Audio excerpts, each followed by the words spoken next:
Right, just start by acknowledging Australia's First Nations peoples, the first Australians as the traditional owners and custodians of this land and the lands that we're all on this morning, respectively, and give respect to the elders past and present, and through them to all Australian Aboriginals and Torres Strait Islanders. So some background of what we're going to do today. We're going to go through, clearly I'm doing an introduction. We'll discuss what makes a good transition, when you should start. We'll look at the NDIS support process, some information around applying funding, the idea around transition goals, and then we'll have a discussion. And then of course, there will be the obligatory details of how to find me. So, I should introduce myself first. I'm the director of the Centre for Disability Employment Research and Practice. And I have other roles where I'm a visiting fellow at the Yangtan Institute at the ILR School at Cornell University in New York. And I also am a fellow at the Melbourne University School of Social and Political Sciences. That might make me look like I'm an academic, but I'm not an academic. And I'm sorry for the glare of my glasses. I need to get some that don't glare. I'm actually a practitioner first and foremost. I started in this field as a support worker and just kept asking questions, and sooner or later you find yourself in one of these places answering questions. So the centre itself was founded over a decade ago in response to the perceived lack of interest in developing the evidence base for disability employment practice. At that time, the NDIS was being mooted. I was at Sydney University studying at the time, and I kept complaining that there wasn't really a focus on building the evidence base for disability employment, not a collective to build the mass. I was like told to wait and something might happen. But during that same time, I was working in the United States with Griffin Amos, learning how to deliver customised employment and working and visiting service providers and other people involved in the field. I was fortunate to come under the guidance of Carrie Griffin. And in actual fact, it was Carrie that told me I had to come back and do this myself. That was simply because I was at his place one night, so I'll stop saying and he just simply said, you need to do this. And I came back to Australia, and then Trevor Parmenter, who's my long-term mentor, said, yep, go ahead and do it. So the whole point of it was we established independent of the university system so that we could focus on practice, the practical application of evidence, and make it more accessible to everybody, because one of the failings that I believe has always happened in our field is that we've simply said, look, here's a peer-reviewed paper, but if you didn't have multiple degrees, you couldn't understand it. So what we wanted to do, and this is what we focus on, is we focus on the evidence base and translation to it in simple English. We want mum and dad, employers, everybody to be able to pick something up and read it and go, oh, okay, that's how to do it. So that's one of our real drivers. Yes, we do research and peer-reviewed work, and we also deliver practice as well as a way of informing our research and also doing things with absolute fidelity to practice models. And clearly we have well-established links with researchers and institutions and service providers globally to support our mission. So what makes a good transition? Well, clearly the short answer is one that's tailored to an individual's needs, dreams, and aspirations. And if you think about what that should look like, it should be around things like building the capacity of the individual. And in our work, and certainly in a lot of the work we see overseas in research, it's been telling us for decades that we need to build a person's capacity to self-determine and self-advocate. And a lot of people go, okay, what does that mean in practice? Well, really, if you think about self-determination, at its simplest level, it means you have the capacity to make decisions for yourself. Self-advocacy at its practice end really is about having a voice and using it. So if you think about capacity, what are we trying to do? At its simplest, we're trying to build the capacity of the individual to make choices and have a voice. And we know that that's they're factors in making everybody's life successful, but particularly in a workplace, you need to be able to make decisions and you need to be able to have a voice. In other words, ask questions. So these are things that should happen. We build the person's capacity. Independence, you might think, and if you could turn your microphone off, that please, if that's all right.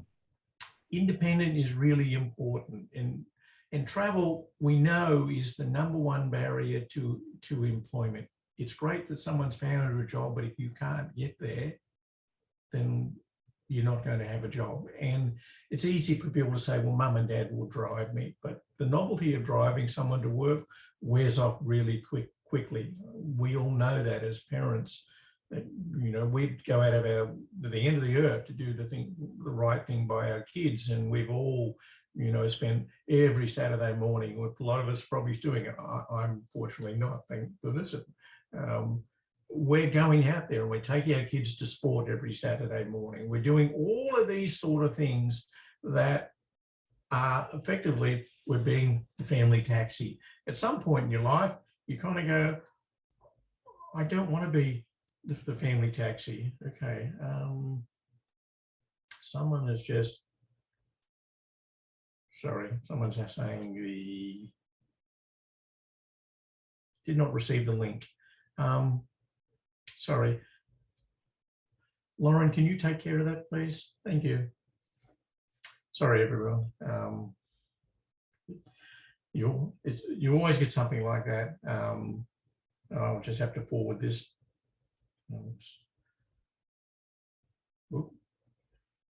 The joys of technology.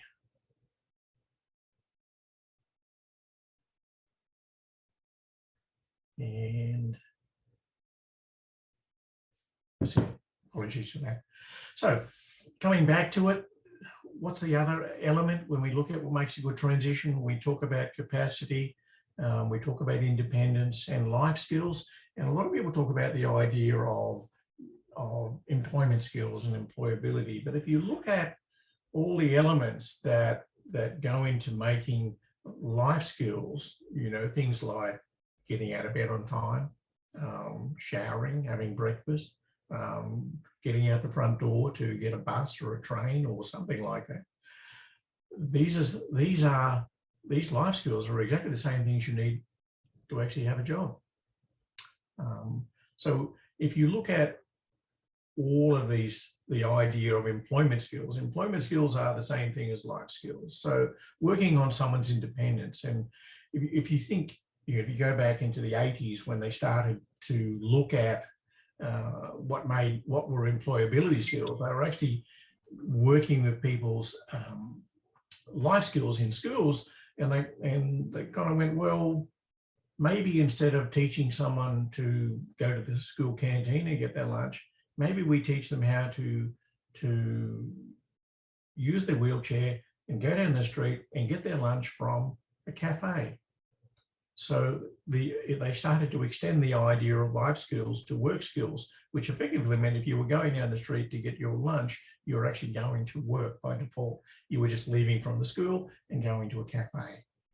And work skills are really important. And we know that all the evidence says the best place to learn about work is in work. That's for all of us when we start work.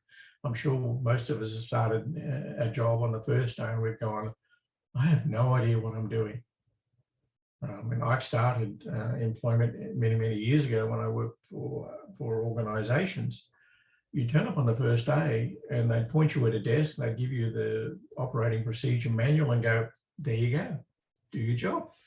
And you'd sit there going, I have no idea about this organization. I have no idea about its culture. I don't know how the staff work. I don't know where to find things. So it really does highlight the fact that the best place to learn about work is in the workplace. And from my perspective, that's what work experience is. And the other element of it called work integrated learning. These are the other issues. Oh, yes, I knows that quite well. Turn off the microphone. Thank you. Work integrated learning, if you think about what's work integrated learning, I mean, that could be work experience, it could be a workplace, a school-based internship or apprenticeship. So these are the sort of things that make a good transition. And how do you get those? Well, and often that's the $64 question. So go a little bit further, and where do we start? And this is the point of where do I get one? Where do we start? And it starts in school. It's the evidence for decades has said that the individual education plan should support transition to work by having that capacity building in a workplace as part of the plan. In other words, work experience shouldn't be something that you experience in the last year or so of school. It should be an element of the schooling right from the start. Now, there's a slide in a second which we'll dig a bit deeper into that one, because you're probably wondering, well, when does that mean? Are we starting the first time we get into school? Not necessarily, but close. The alignment of curriculum to vocational goals, and it's important that the school curriculum aligns with someone's vocational goals. It's not simply about getting through high school. And this is probably the challenge we have in our systems today, is that the school system doesn't necessarily work terribly well with the employment system. Yet the whole point of high school isn't simply to get an education, it's to get an education to allow you to pursue employment, whether that employment is straight after high school or whether it means you're going on and you're doing further study. All of us finish high school with the view that we want to work somewhere. So it's really important that we start to think seriously about aligning the curriculum to vocational goals. And vocational awareness, the normalizing the expectation of work for the student and the family, doing it one step at a time. Maybe looking, there's a lot of work being done around the idea that people can transition from school to university, and I love that. But what is the thing we all complain about the most? It's impossible to find a tradesman. What's going on in society today? People can't find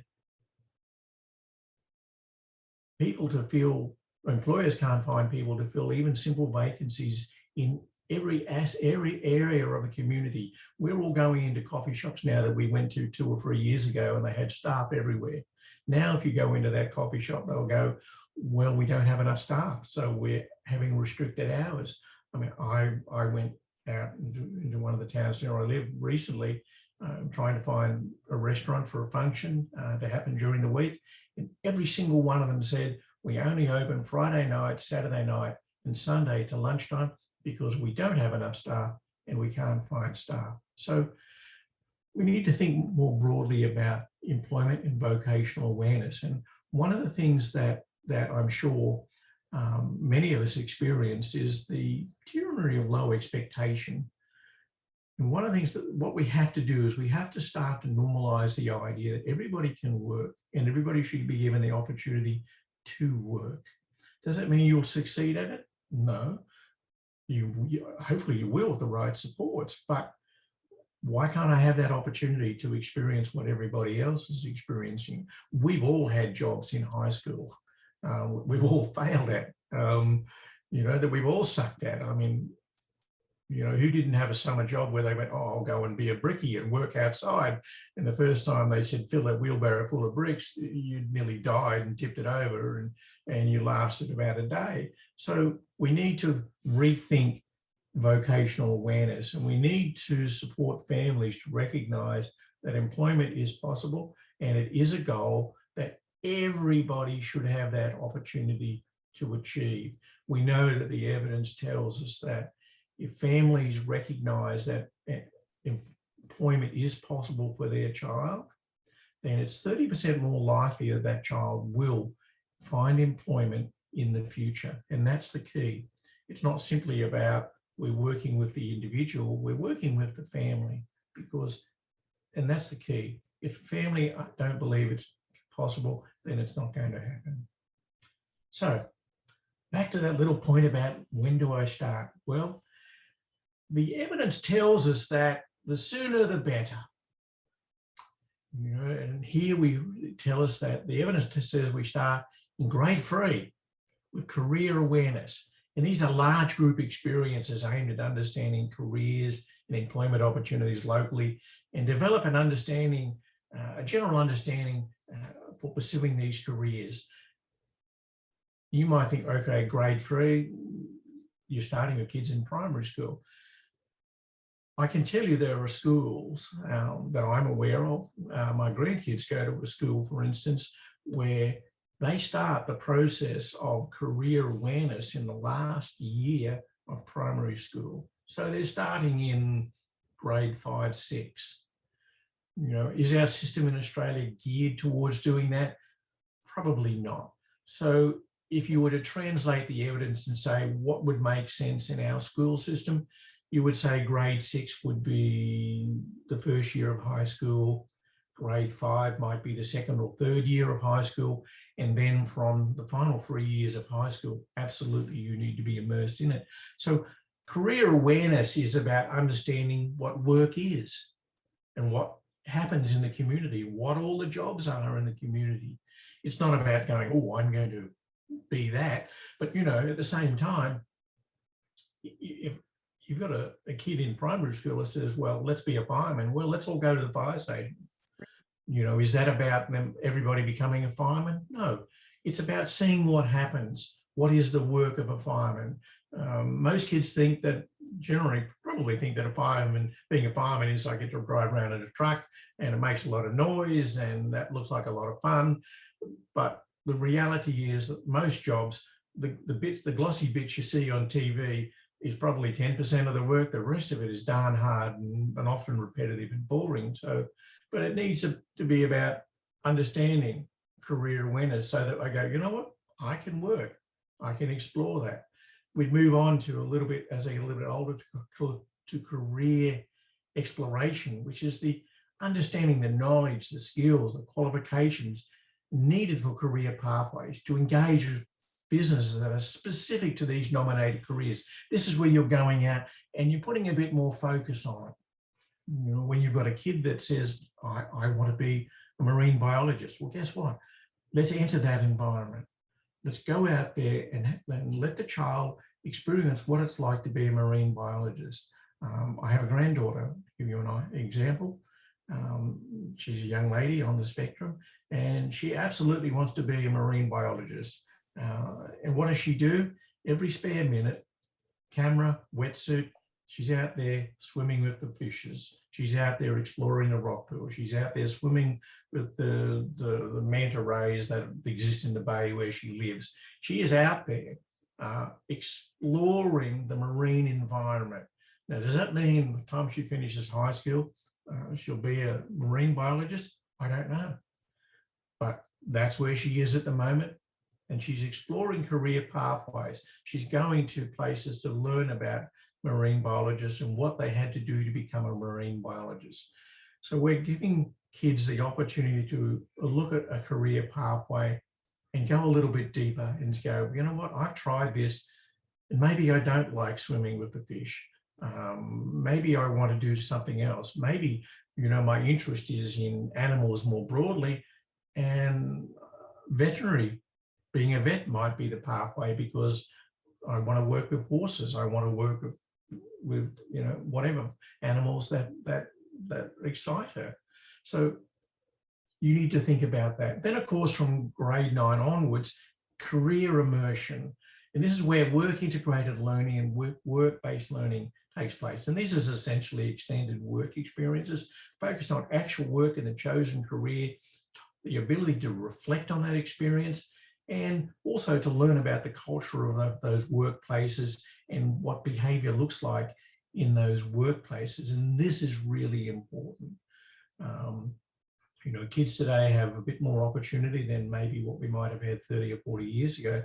But the idea of career immersion, work experiences, not just once so that we can tick a box in high school to say, yes, every child has had a work experience. And I know that the teachers and career people in schools are under a lot of pressure to facilitate this. And of course, if you're only a handful of people that are doing it in a school, and if you could turn cameras off as well, this is really important that maybe you need to look into the broader community to see who can we partner with that can facilitate these work experiences and career-based learnings, so that work integrated learning, so that kids get exposed to this more often. We know that through work experience, skills are developed. And the important thing about developing those skills is that we don't lose them. We know that the more work experiences a young person will have, it will build a skill base, it will continue to grow a skill base that they won't lose. And if you think about it, if you're building skills, what you're doing is potentially you're building things you can put on a resume. So if you decide that post-school, I want to go into the workplace rather than maybe further study, you've actually got some really interesting things you can put on a resume to illustrate to an employer that, you know what, this kid's got some skills, this kid's gone out there and they're really serious about work. So these are important things about where to start. In an ideal world, yes, we would start in grade 3, and I've seen this happen in the States, in a number of states, US states, where they do start this in primary school, and it's very successful. But it means we have to align the employment systems and the education systems, and we're really not at that point in Australia. Having said that, hopefully we will be. So let's talk about the NDIS. And the NDIS, as it says, employment is one of the primary outcomes supported by the NDIS, and it's about supporting kids, individuals into employment, not about necessarily simply transitioning them to another program. Transitioning from one program to another program isn't a job. Transitioning to employment is what we're looking for. And there's nothing in the NDIS Act that says that you can't work, that your child can't work. This is despite the fact that one of the things we come up against every now and then is we do find planners who have taken it upon themselves to go, this child can't work, so we're not going to give you employment supports. But if that happens, by all means question it. I find that that's somewhat idiotic, because everybody can work. It's about using the support you have to find out what the ideal conditions of employment, what that employment place looks like for you, the individual. What can the NDIS do? Well, if you look at it, most people have heard of the School Leaver Employment Supports, which has an unfortunate acronym. No, that's the correct word. I think I probably got it wrong. But it's going to be renamed Youth Employment Assistance. You have core and capacity building, you have employment-related counselling assessment, and of course you have the capacity for post-placement employment support. So you need to look more broadly than simply looking at the employment categories. The NDIS support a large range. They have a large range of categories that you can fashion your employment journey to and use that as support. In our work, for instance, most of the people we work with in our Work First program, which is our small employment program in Melbourne, we generally use core and capacity building and the employment-related counselling. And this is about using those things to not simply support employment, but also to build the capacity of families and to also build the capacity of employers to understand employment. It's something of a mystery where commonly we'll see that in the larger media that employers don't know how to employ someone with disability.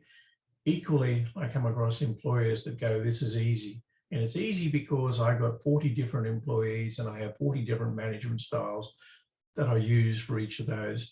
But it still is a bit of a mystery for some employers, but it really is quite simple. And it's simple because if we invest the time to educate employers on what's needed, educate families, it's really quite a simple process. So when you think about the NDIS and employment, look at these areas, look at the youth employment assistance, look at the core and capacity building areas, look at the employment-related counselling and assessment. And when I just go back and think about the core and capacity building, don't simply go, okay, I'm looking for the employment-related items. You need to look at it from the point of view, what individual capacity and skills does someone need to basically to live? What do we need to build in the individual so to support them to develop skills that allows them to live independently? Those same skills are what you need in a workplace. So look at it in a more broad area and go, okay, if they need to develop these lifestyle skills, how does this relate to employment? Yes, we could use that because the outcome of learning this is it makes an individual more employable. Okay. So let's go a little bit further. Applying for NDIS funding. And this is, in some ways, this can be tricky for some people because, you know, if you look at all the various information for the NDIS, it is quite simple and it is as simple as it possibly can be. But at the same time, sometimes you can make things so simple that they actually look more complex than they are. But the important thing is it's not simply good enough for someone to say they want to work. You need to think about it. You need to have a plan and you need to have some evidence. And that planning and that evidence you can start to gather that during the school years. You know, what does a plan look like? Well, you need to know, where am I starting? What are the things I need to make employment possible? What sort of support you need and what the funding might look like. At the same time, you need to have evidence. Like I said, it's not good enough to say, you know, I want employment in my plan. What type of employment? How do you achieve that employment? What does the evidence look like? As I said, clear goals about what you want to achieve and the evidence to say, this is why I need this funding and I'm going to start here and this is where I'm going to go. Because one of the things to think about is that even though it's about getting the funding, it's also about the evidence to show that you're progressing towards that goal. You know, the NDIS isn't necessarily a time-limited funding process, but it will look for progress. It will look for value for money, and there needs to be progression. And if we're doing support correctly, then there will be progression. I mean, if you think about it, if the funding is simply no one's progressing, then what's the point of the funding? What's the point of the supports? Because everybody progresses in their life at a speed that's comfortable for them. So we need to think about what's the plan, what's the evidence. If you can't find that yourself, talk to someone. Talk to, particularly in the area of employment, go and talk to an employment professional. Talk to your support coordinator. Have a long, detailed conversation with a planner and say, well, this is where I'd like to go. What evidence do I need? How do I put a plan in place? Because that's the key. You've got to have a plan. Now, there are some evidence-based forms of employment practice, such as individual place and support and customized employment. You'll see discovery and customized employment pop up a lot in the literature these days. Go and have conversations with people about those particular methodologies. Find someone that's actually been trained in it, really trained in it. They didn't read a book and became an expert an hour later. Find people that really understand it, know what the evidence is, and can put a plan in place that will support the growth of your loved one, the child, and the family. Because at the end of the day, if you think about the discovery process, which is embedded in customized employment, and it's one part of that process, it is a capacity building tool. So it provides some of the evidence that you need, but you've got to have a plan. Okay, and that's really important going forward. So I can't tell you specifically what applying for NDIS funding looks like for you, because a lot of people, when you're applying for funding, it's not simply about employment. So there are other aspects of your life. But when it's all said and done, yes, there needs to be a plan, there needs to be a goal, and there needs to be evidence. You can't, like I said, you can't simply say, we want some money to have a better lifestyle. That's lovely, but where are we going with that? Okay. Use it, start it in high school. Use that funding to support work experiences, to support employment capacity building, individual capacity building. Don't wait till you finish school. You know, the thing about transition, and it's really important to recognize, is people think that transition is great. We go through high school, we finish high school, we're 18, 17, 18, and now we're out in the big wide world and we can pursue all those great things that are better than school. And then 20 years later, you sort of start going, wow, school was really good. But what you need to think about is that for most people with a disability, particularly a child with a cognitive impairment, transition is a longer process. And it can be still happening at the age of 25, sometimes beyond that. And we know that the human brain matures in the mid-20s. So if you think about it, if you wait till the end of high school, you're actually pushing that transition period out for another good, maybe decade post-school. So why not start in school? Have a focus, have a goal, and move forward in school. Use those school years to actually progress towards the goal. Will you achieve it by the time you finish high school? Maybe, maybe not. But hopefully you won't still be trying to transition when you're 28, 29. So start early. And I guess if you think back to the evidence which talks about starting the employment process in grade 3, that's exactly what that's saying. They've started that process there to normalise employment and expose a young person to employment. So they've started that transition process. And if you start to count back those years to year grade 3, that looks like a 10-year process to me. So that's some of the logic behind that as well. And it's really common sense. So transition goals. I think one of the key things that we need to look at from school is, yes, kids who in school will have career assessment, and a career assessment is one tool at one point in time that will provide some guidance. But what we want to do through a combination of assessments, through work experiences, through capacity building, is we want to finish school with clear transition goals. We want to actually have a blueprint for employment or vocational study post-school. At the very least, that's where you want to end up. You want to finish school with a blueprint for employment or further study. We don't simply want to finish high school with a dream or an aspiration. Let's have a plan. Let's have it documented. And the irony of doing this and developing a blueprint is you actually start to build the evidence base for the type of supports you need. And you also start to gather the information that you need that would build a lovely resume if you wanted to simply look for work. And at the same time, what you also end up doing is you actually build a support team. You can see on the screen on the top of the document on the left, it says job search team, person, relationship, and contact information. You're finishing school with a support team, people that know you, that are prepared to support you on your journey to employment or post-secondary education. So aim for that at the very least. Finish school with transition goals and a blueprint for your post-school career. And this is, the shameless self-plug. This is the glide-in program that we developed. That's what it does. And it's based on the evidence-based process of discovery. And it's designed to happen in school to do exactly that, to finish school with a blueprint. And I think it's important that every child finishes school with a plan, not just a goal that everybody has in their head. Let's finish with a real documented process, a real documented plan for what our future looks like. All right? Don't leave it to chance. Do some work on it.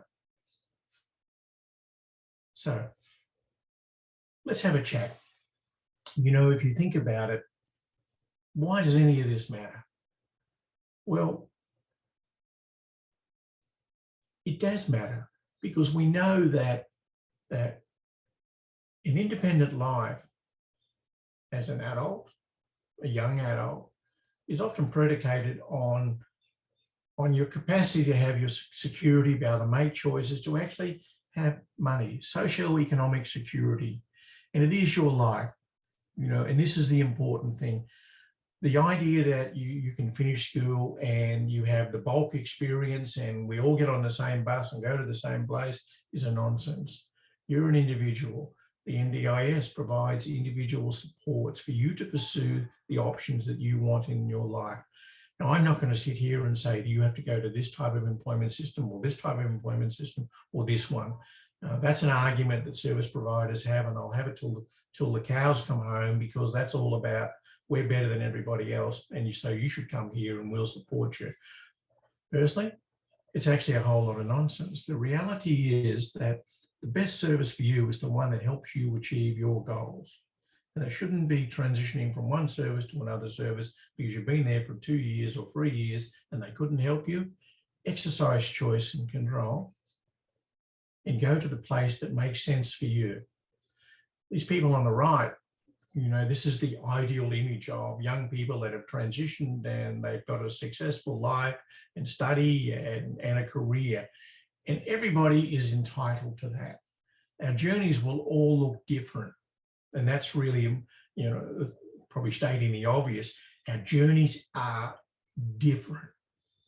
Use the school experience, use the NDIS, use the supports that are appropriate for you to have your individual transition and your individual experience to your future.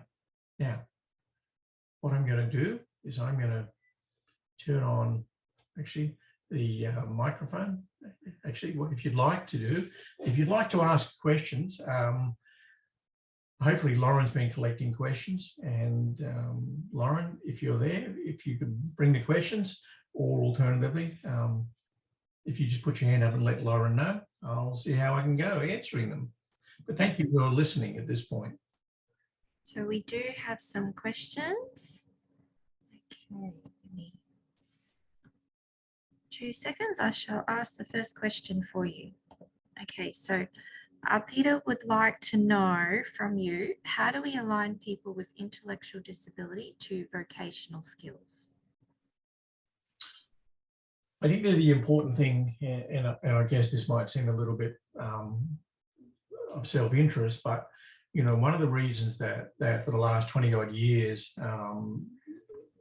I've used the discovery process, and certainly it's the reason that the federal government mandated in America into employment law or employment practice, is that what it does is that it explores an individual's interest. How do we find out what a vocational pathway is? We start by what excites a person, what interests them. We all surround ourselves with the things that interest us. If you look, if you could see the background in my study, you'd see, there's camera gear there, there's books there, there's a whole range of things. So these are the things that interest me that potentially could align with a vocational pathway. So you need to look at that and go, okay, what are people interested in? Now go and explore that as a work experience and see if that interest is really a vocational interest. Because if it is, then you've got a starting point to start to pursue it. But don't simply go, okay, this person is interested in photography, I'm going to go and pursue photography. Look broader than that. Most people have 2 or 3 things that excite them and interest them. Go and explore those and see what they say, because maybe what you discover is 2 of those things that interest them actually point to a vocational pathway. And one of the important things that we try to do in our work, and this is what customized employment does, and to a degree some of the underpinning practice in IPS, is it tries to determine 3 vocational themes for an individual. And collectively those 3 themes give a strong direction to potential employment opportunities. So start to explore the interests and start to use work experiences, and they can be short, they can only be an hour, 2 hours, to see if that really excites a person and go, okay, we know this sort of stuff excites them. Let's look at this. Does this excite them?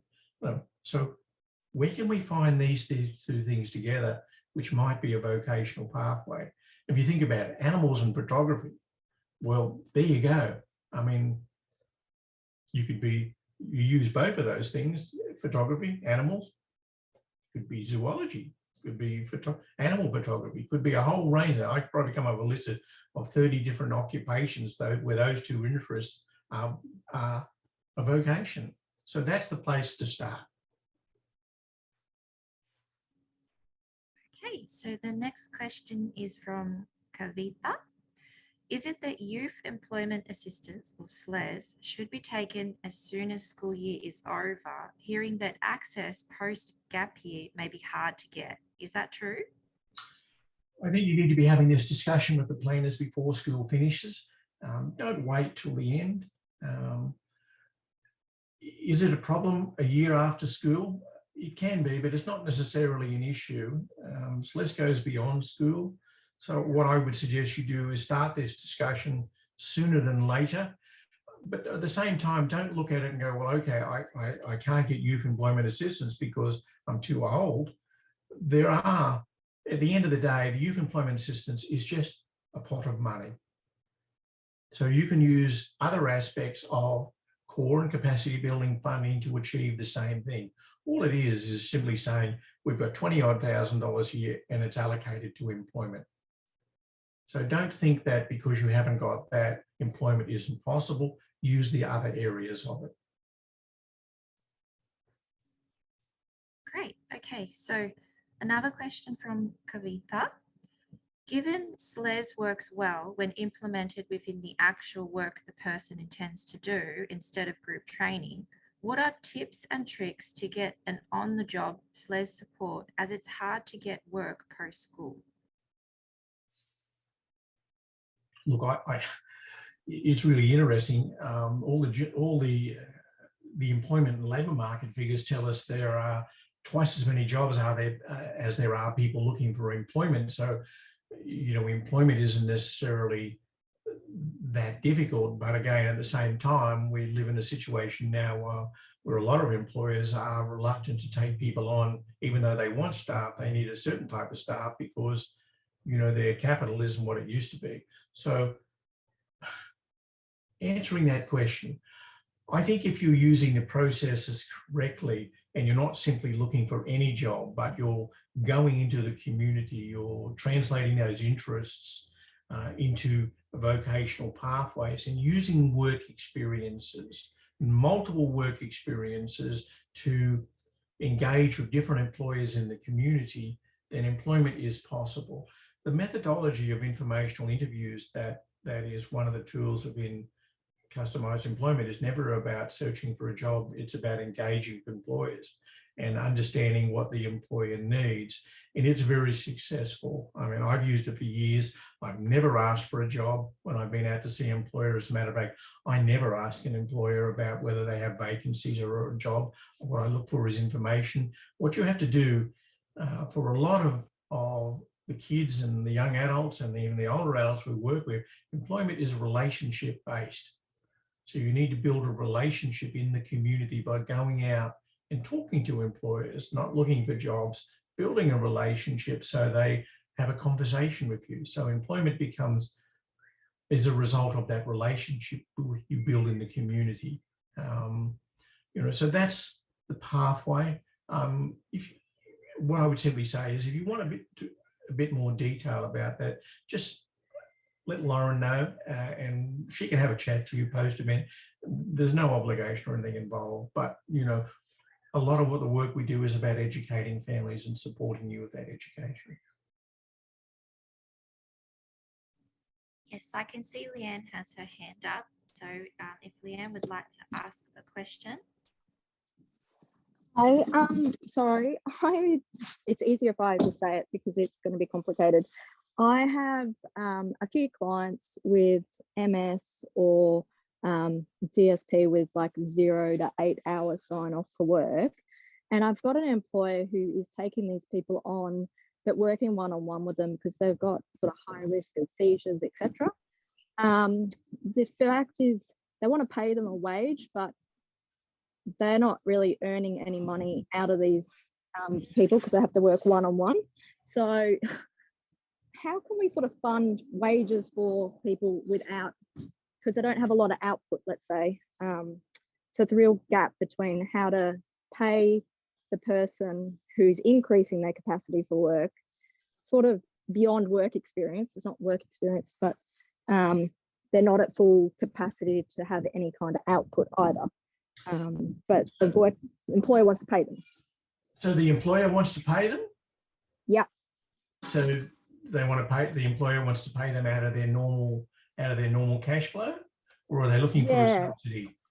Well, a bit of both. They don't have any sort of, like they can sort of charge out of the NDIS package, support for employment, the one-on-one rate, but the staff member, the person with a disability, doesn't have any output, let's say, yet for the business. So they're not generating any income for the business. So by the time you pay the support worker who's working with the staff member out of that funding from the NDIS, there's not much left to pay the person with a disability. So are you saying the family is paying for the support worker to be there on site to support them at that workplace? Yeah. Right. Which is one issue. The other one is you're saying the employer wants to pay them, or is that something the family wants to do? No, the employer wants to pay them. Well, if the employer is not looking for a subsidy and is not looking for anything from the client, then I don't see the barrier to paying them. It's just the business isn't earning enough money because they're really doing it more to help the people with the disability. So there's no actual cash flow coming in for the business. Right. So they're doing it out of the kindness of their heart. Correct. Okay. Yeah. Leanne, my details are on the last slide. Can you give me a ring and we can discuss this in a little bit more detail, because I don't want to trip into the individual's personal area. That'd be great. Thank you. Okay. Okay, so we'll keep going. The next question is from Leonie. Is there a list of SLES providers, as I'm having difficulty finding one with capacity? Look, I think you need to recognise that is technically there's no such thing as a SLES provider. SLES is the individual funding that you have as a individual family who may be managing that. So that you need to look at it not from the point of view of I want someone to deliver the employment. I need to find a specific school leaver employment support provider. What you need to look for is a provider that will deliver the capacity and the support and training that you need for that individual. Don't specifically think it has to be a school leaver employment support provider. If you want to shoot me an email or even post event and let me know where you are, I'll have a look and see who I recognise in that area, and maybe I'll be able to point you in the direction of someone that can support you.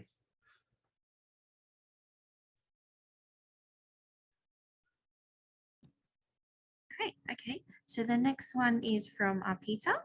Where can we access the transition plan resources? It was the one I was talking about. Yeah. Gliding is one of our programs. Probably send me an email and I'll give you some links to find that. But in actual fact, the program itself is something we deliver. We've been delivering it in schools because the school have asked us to do it, and that's fine. But we also train individuals on how to do it as well. So you can actually find details of gliding and the full program itself if you wanted to sort of be trained in it on our CEDA website, on our college website. But what I would suggest is if you'd like to just shoot me an email and we can have a discussion about what your specific needs are and see how we can help facilitate that for you. Great. And Emma has just mentioned in the chat that Leisure Networks has capacity in both Barwon and Wyndham regions and is happy to talk to anyone about implementing SLES support. So for anyone who was interested. There you go. I have to say, I do find it a little bit funny when people say that there's a waiting list. Kind of find it a little bit strange, but anyway. Okay, great. So the next question is from Kathitha. Are private schools open to work with Glide In? What is the process to engage? Yeah, they are actually. We actually work with a number of private schools. So it's simply a matter of, from my perspective, shoot me an email, let me know where the school is, and you and I can have a discussion. And all we need to do is simply have a discussion with the school and see how they can facilitate that. Okay, and another question from Kavitha, similar to, sorry? It's all right. Yeah, similar to Leonie, providers who does dual work, so i.e. DES and SLES together, I am hearing that has better options for open employment and does work training on the job. Sorry, I hope I've said that correctly. Yeah, look, I actually wanted a list, like how she said, a SLES provider list. oh, By okay. Kavita here. I'm hearing that there are providers who does the like the employment service plus the SLES supports together. Send me an email and we can have a discussion about that, and I see if I can point you in the direction of what you need. Awesome, thank you. Too many questions from me, I know. Thanks. No, there's never enough questions. If you're asking questions, it means that you're onto it. Yeah, I'm on year 11 with my son, and I'm actually freaking out what's going to happen after September next year. So, okay, I think you and I should probably have a discussion. Sure, thank you. Okay, and last question is from Noah. What is the best way, in your opinion, to document skills development, and are there frameworks for assessment of such development? You know, one of the interesting things about skills development and documenting it is that we actually find the simplest way to document a skill development is to turn the video on your camera on your phone and create a visual resume for the individual. That works immensely better than words. If you think about it, if someone's doing work experience, they're not going to get a certificate to say they performed this, this, and this. But if you actually take a 2-minute or a 1-minute video, then what you're doing is you're actually building a visual record, which actually can go to the idea of a visual resume, which you can show an employer. And I have to say that, you know, I'm not a fan of resumes, and they don't say anything, but I know from my experience, when you put a visual resume in front of the employer, which might be 10 minutes of the person doing a whole range of different things, where they're exhibiting a range of skills that are appropriate for that workplace, and the employers kind of sit there and go, oh, okay, well, they can do all that. That's great. Let's get them in. So I think that's the simplest way. In this day and age, everybody has a phone with a 4K camera and all that sort of stuff. So for me, documenting it, take a video, and if you need to then turn that into a Word document or something, at least you've got something you can work from and go, the client exhibited this skills and can do this, and this is the support they needed. So that would be the simplest way to do it. And certainly it's my preferred tool. Yeah, great. That was the last of the questions. And thank you for everyone who's popped in the chat their advice to others who are seeking more information. I appreciate that. Okay, now what I have to do is, Lauren, if you've got control, so. Hang on, thank you. Now it's letting me have control again. So these are QR codes, and you'll get a copy of this, but these QR take you to the college, the Work First program, and of course our main website, which takes you to everything. But importantly, that's how you can find me. This is the company email address. So if you'd like to email in general terms, or if you specifically want to have a chat with me, by all means, email me. I'm not the right person in our organisation to talk to. I will have someone talk to you, ring you. Lauren and Jenny, who run the programs, the ideal people, but I'm more than happy to have a chat if you want to have a chat. So that's our hour up. Thank you, everyone. Hopefully you've gotten something out of this. I've tried to make it as accessible as possible. But hopefully the closed captioning has also worked properly and hasn't made me look like I'm saying things that don't make sense. But thank you, everyone. Have a great day. Can you just quickly go back one, sorry, just back one to the QR code. Someone's just asked so they can see that before you shut down. Yep, there we go. I'll leave that sitting there. Everyone that's registered for the event will get a copy of this, a link to the recording for today's webinar. I'll let that sit there for a little bit longer. And when I see people logging out in a couple of minutes time, I'll turn it off. But so thank you, everyone. Hopefully you've gotten something from it, a little or a lot. Hopefully I didn't ramble too much, but thank you everyone for attending.